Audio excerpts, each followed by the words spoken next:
पीठ पीछे बात करने वाली बहू। अरे पीठ पीछे बात करना तो आम बात है, लेकिन इतनी यार मेरी सास को तो जब देखो तब खाना चाहिए। देखती नहीं है कि मैं क्या कर रही हूँ। बस बहू प्लेट लगा दे, बहू रोटी बना दे। अरे पता हुआ क्या हुआ कल?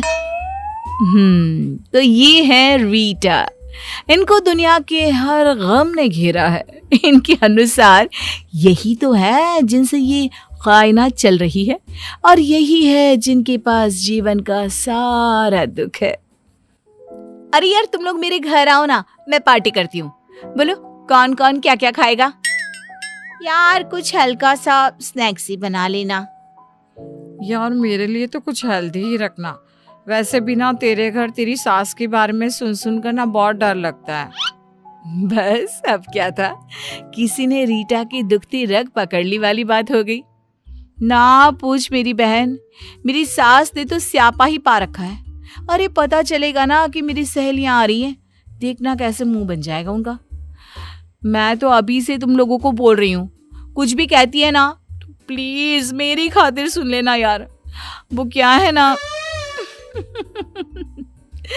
सहेलियां एक बार फिर से कान में हाथ लगाती है कि रीटा अपनी सास की बुराई शुरू कर देती है तो शुरू ही हो जाती है। खैर बाद में रीटा तो वहां से चली जाती है, लेकिन उसके जाने के बाद यार इसकी बातों से तो लगता है कि इसकी सास खूंखार है, तो क्यों चल रहे हैं हम लोग उसके घर फिर? अरे यार क्या करे, बहुत दिनों से बुला रही है। सास ने कुछ कहा तो मैं तो उल्टा करारा जवाब दे दूंगी। चलो अब बोल दिया है तो जाना तो पड़ेगा ना। दोनों सहेलियां अगले दिन रीटा के घर जाते हैं, जहां रीटा दिखाई नहीं देती। अरे तुम दोनों स्नेहा और पारुल हो ना? लग रहा है सास है। हे भगवान, ये रीटा भी ना किसके हवाले करके कहाँ चली गई? जी आंटी नमस्ते। अरे जीती रहो। बच्चे को नहीं ले आई? अरे उन्हें भी ले आना चाहिए था ना।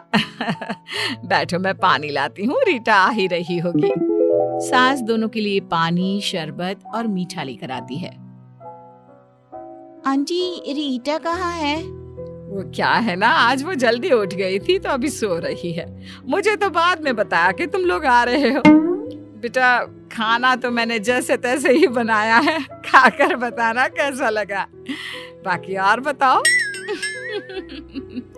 फिर क्या था, स्नेहा पारुल तो सास से इतना घुल मिल गए कि उन लोगों ने रीटा को पूछा ही नहीं।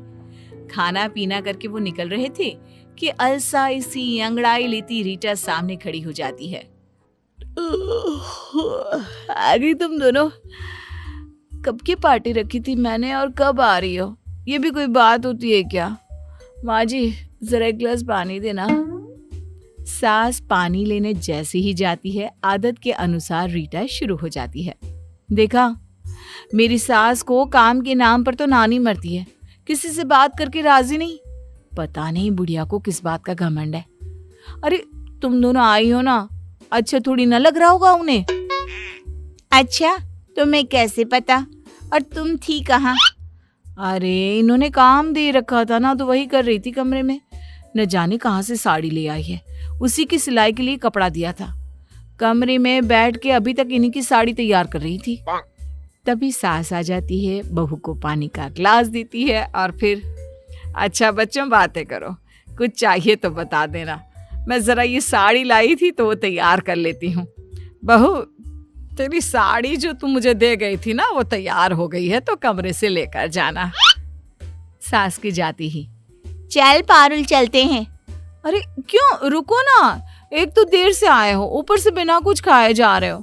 पता है क्या क्या बनाया है मैंने?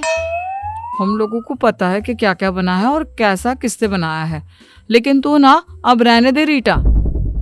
ये बोलकर दोनों चली जाती हैं। रीटा को समझ में ही नहीं आता कि क्या हो गया। खैर दिन बीतते हैं। फिर एक रोज रीटा की सहेली ऑफिस में बात कर रही थी। यार क्या बताऊं, मेरा पति ना मेरी तरफ ध्यान ही नहीं देता। बस खाना खाना, ऑफिस जाना और सो जाना। ना कहीं घूमता है ना फिरता है।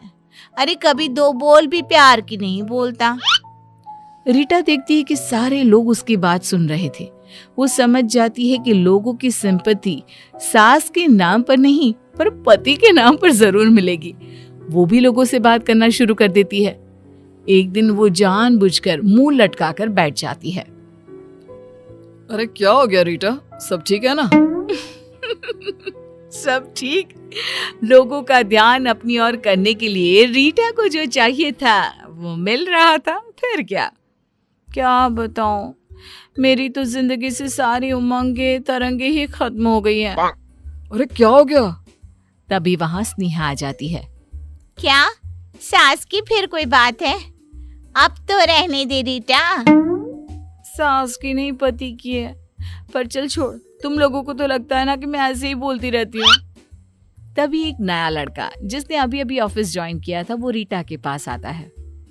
क्या बात है रीटा, हम लोगों से शेयर कर सकती हो? अरे भाई, हम भी फैमिली से कम थोड़ी ना है। ऑफिस में कितना समय हम साथ में रहते हैं। रीटा भी, जो कि सिर्फ पति की बुराई कर लोगों से सिंपैथी लेना चाहती थी। क्या बोलूं, मेरे पति तो सिर्फ मेरे पैसे से प्यार करते हैं। स्नेहा, जो कि पहले से ही रीटा को समझती थी। कौन से पैसे? तेरे पास पैसे कहाँ से आ गए? अरे यही जो मैं कमाती हूँ। कहते हैं सारे पैसे मुझे दिया कर, नहीं देती हूँ तो मारते भी है। अभी कल ही की बात है। अब क्या था, रीटा को एक नया टॉपिक मिल गया, पति। वाह क्या बात है, पति की थोड़ी सी बुराई और देखो कैसे लोगों का जमावड़ा मेरे आसपास लगा रहता है। लेकिन उसे ये नहीं पता था कि लोग उसके पास क्यों आते हैं।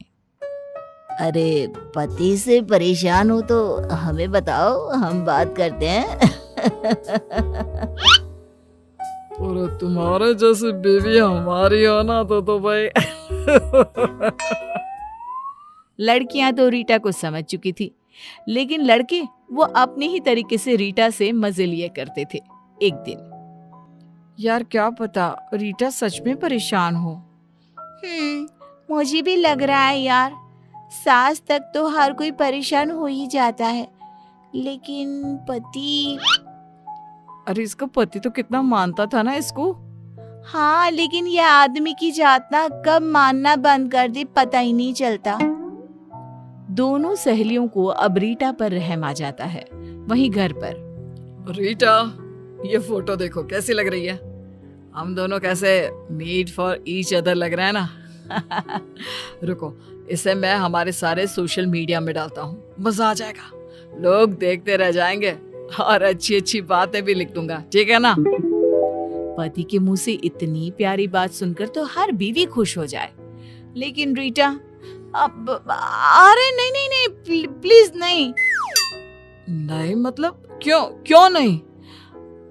अरे वो मेरी दोस्त है ना, पारुल और स्नेहा। कौन, वो ऑफिस वाली? क्या हो गया? बस रीटा के अंदर का जो टैलेंट था ना लोगों की बुराई करने वाला, वो जाग जाता है।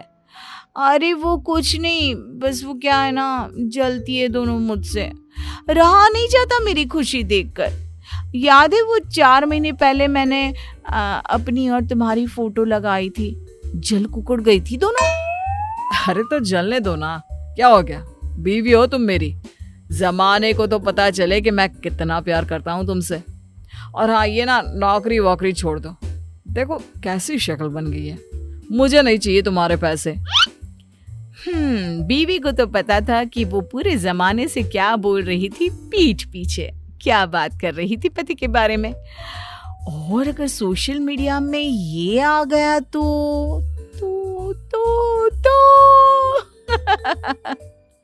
अगले दिन, हे भगवान, न जाने क्यों चक्कर आ रहा है। अरे रहने दो ना, क्यों कर रही हो ये 2 टके की नौकरी? खुद को क्यों गला रही हो रीटा तुम? हाँ बहू, रहने देना, आज ऑफिस ना जा, घर पर ही आराम कर ले। ना माँ जी, आज तो जाना जरूरी है, सैलरी का वक्त है और काम भी बहुत है। क्यों करना है काम? घर पर रहो ना, क्या जरूरत है नौकरी की, मैं कर तो रहा हूँ। अरे नहीं नहीं, घर के अंदर तो मैं पागल हो जाऊंगी। ना बाबा ना।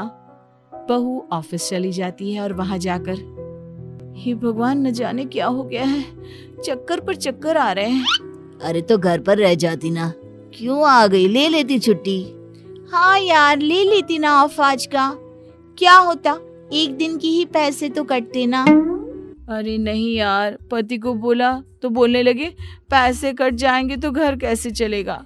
सास भी मुंह बना रही थी कि ऑफिस क्यों नहीं जा रही, वरना मेरा तो बिल्कुल मन नहीं था ऑफिस आने का आज। सभी को रीटा पर दया आती है कि कैसे बेचारे पर काम का प्रेशर उसके ससुराल वाले पैसे के लिए दे रहे हैं। लेकिन ये क्या, काम करते करते रीटा को चक्कर आ जाता है और वो गिर जाती है। अरे इसके पति को फोन करो, देखो क्या हो गया। अरे वो क्या करेगा, उसी जल्लाद ने तो इसे ऑफिस भेजा है, जबकि इसकी तबीयत खराब हो रही थी। फिर भी पति को फोन किया जाता है और पति आ जाता है। क्या हो गया मेरी रीटा को? शुरू हो गया नाटक इसका। मैंने कहा था मत जाओ ऑफिस, मैं इसका रिजाइन दे रहा हूँ। कहाँ है HR? रीटा अब यहाँ काम नहीं करेगी। सभी पति की इस बात से हैरान हो जाते हैं। ये क्या हो गया, रीटा तो कुछ और कहती थी। मेरी बीवी को परेशान कर रखा है, वो बेचारी कितना काम करती है। मेरी तो माँ भी नहीं चाहती कि बहू ऑफिस में काम करे। खैर, आज से मेरी बीवी से मिलना हो तो इज्जत से घर आ जाना। नमस्ते बोलकर पति रीटा को लेकर चला जाता है। पीछे से ऑफिस वाले सोचते रह जाते हैं कि भाई, पीठ पीछे बात करने की भी हद होती है।